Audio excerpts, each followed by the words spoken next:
All right, welcome to T2T Boxing in association with IFL TV and KO Clothing. I'm joined by Rick Powell, MC for the Xplosive Boxing Paul Nasari promoted card here at Sydney Olympic Park. Thanks for joining us, Rick. Thank you, Tom. Fantastic card that Paul's put together coming up in March 12th here at Olympic Park. What are your thoughts on the card and the way Paul's shows have been progressing over the last year or so? Look, I think Paul's taken the boxing to a whole new level here in New South Wales. Having a venue such as Netball Central, as you see behind me, is a real step up for boxing. We've seen a lot of shows in past years in some pretty dingy places, some reasonably okay places, but this is a big step up, and Nasari Promotions and Neutral Corner have really done it proud this time.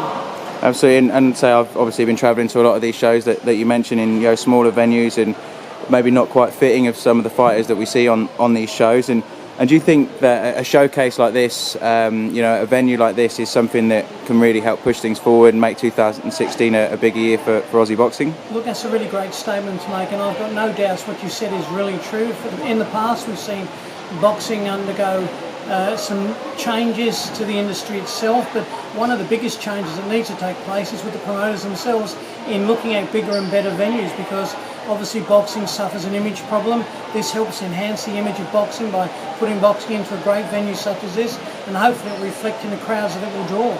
Excellent.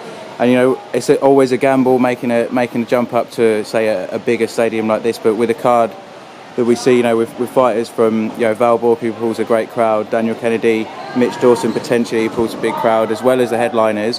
Do you think that more promoters need to be willing to take that risk to put on these sort of shows? Absolutely, Tom. I think you're quite right. I think people have got to think about their fight cards rather than just throw bouts together for the sake of filling up a card. I think they've got to think about what they put on, who they put in, what's their expected return on the investment they make. And they've got to look at it as a business rather than a promotion. Absolutely. And is there any fight or any fighter on this card that you're really looking forward to see, or that you think the guys back home should keep an eye on? Tom, absolutely. I cannot wait to see Darragh Foley up against brilliant Brandon Ogilvie. I think it's going to be a fight and a half, and I really hope Sydney's Irish contingent turn out in force, because it's going to be a war, an absolute war, and I really do hope that they turn out for not only what will be a great main event, but a really great card overall. Absolutely, and so you mentioned the Irish fight fans there. Also got Gerald Clancy on the card.